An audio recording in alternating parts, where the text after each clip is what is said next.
So, if you've ever argued with your friends about which T20 league is the best, the IPL, the Big Bash, the 100, SA20, well, today we have something better than just an opinion. We have some data. Hello everyone, welcome back to Cricket Capital. This is Faisal Hasnain. Now, the World Cricketers Association, the WCA, has released their own official rankings and ratings for the world's top domestic T20 leagues. And the results are not what most fans would have expected. Now, some leagues that we thought were elite, well, they're not. And some leagues that we barely talk about, they scored very well. And women's cricket, that's also quietly setting their own global standards. So today, we are diving into the WCA's global league rankings and ratings, a proper evaluation of how professional, safe, fair, and player-friendly each major cricket league really is. Now, this isn't about who has the most power, the most money, the biggest crowds, or the most social media following. This is about players, player welfare, player payments, player contracts, and governance of players and player rights. And by the way, these are the fundamentals of any professional sport ecosystem, and if not, it should be. And the data tells an interesting story.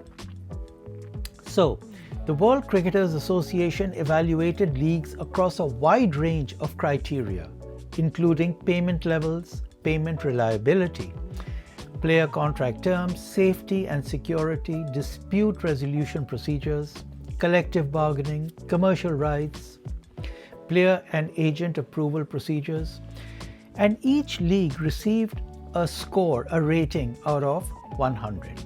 So think of it as cricket's version of a professionalism index. So let's start with the men's competitions. And here are the official WCA ratings out of 100. The 100, 75.2. SA20, 68. IPL, 62.6. BBL, 62.5. PSL, 48. MLC, 43. IL T20, 39.1. CPL, 38.9. BPL, 22.6. Okay, now let's discuss what these numbers actually mean. Number one, the 100 scored 75.2, which was a surprise. The highest rated men's league in the world is not the IPL, it's the 100. And why is that? Because the WCA ratings reward contract clarity, payment reliability, player rights, governance structures, and the 100 scores well across all these areas. It's certainly not the richest league, but it's governed and run extremely well. Number two, South Africa's SA20 scored 68 and is the second highest rated men's league. Now, this is remarkable for such a young competition that's only a few years old, and the SA20 is quickly becoming a model for other new and emerging leagues.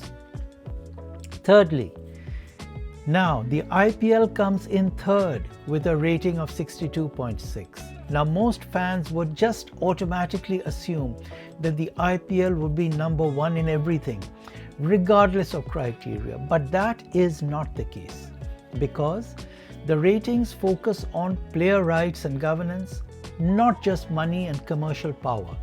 It's not about how much money you've got in your wallet, but how you conduct yourself with your players. So the IPL scores well, but not exceptionally. And while it remains the world's richest league, it's not the most player friendly. Number four, the Big Bash League with 62.5 sits almost identical to the IPL. Now, these four are the leagues that all scored above 50. And any league that scored below 50 has a lot of work and improving to do. And these are number five, the PSL with 48.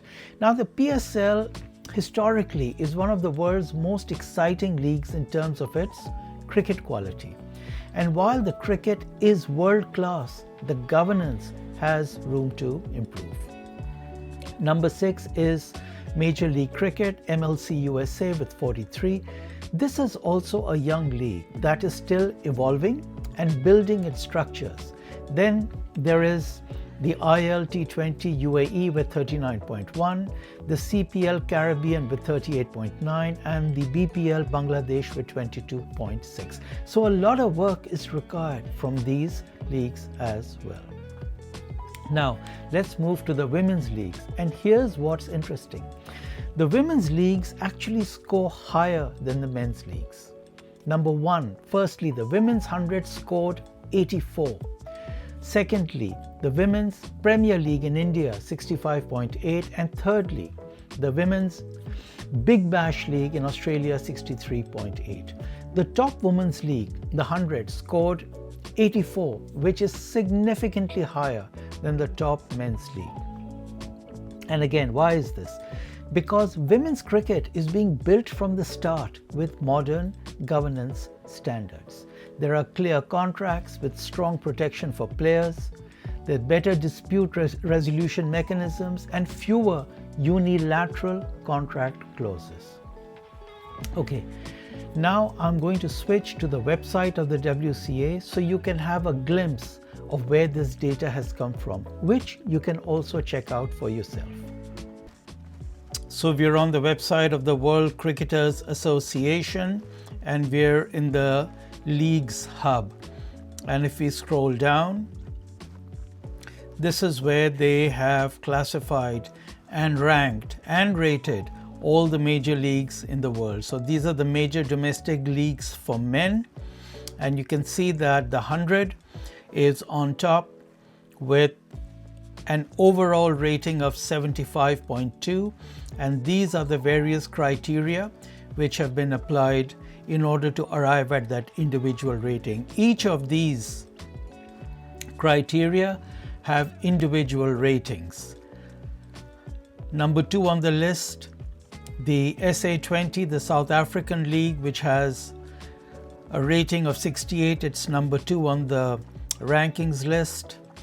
Number 3 is the IPL with a rating of 62.6, and so on. So this is available on the website of the World Cricketers Association.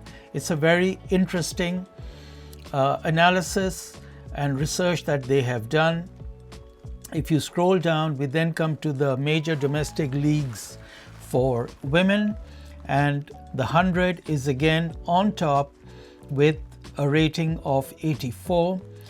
Second on the list, a ranking of 2, is the Women's Premier League in India with a rating of 65.8, and the third is the Big Bash League with a rating of 63.8. Again, these are arrived at by rating all the individual criteria.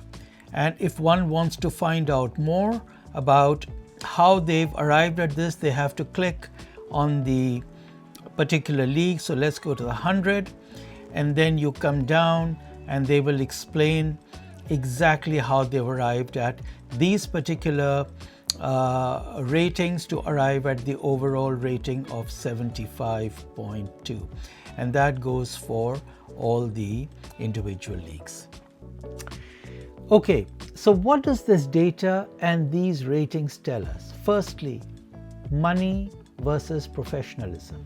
The IPL is the richest league, but not the highest rated. The 100 is not the richest, but is the most professional. So, as in life, your real substance is not necessarily reflected by how much you have in your wallet. Secondly, governance matters. Payment reliability, contract fairness, and dispute resolution mechanisms are all major factors and differentiators. Thirdly, women's cricket seems to be leading the way.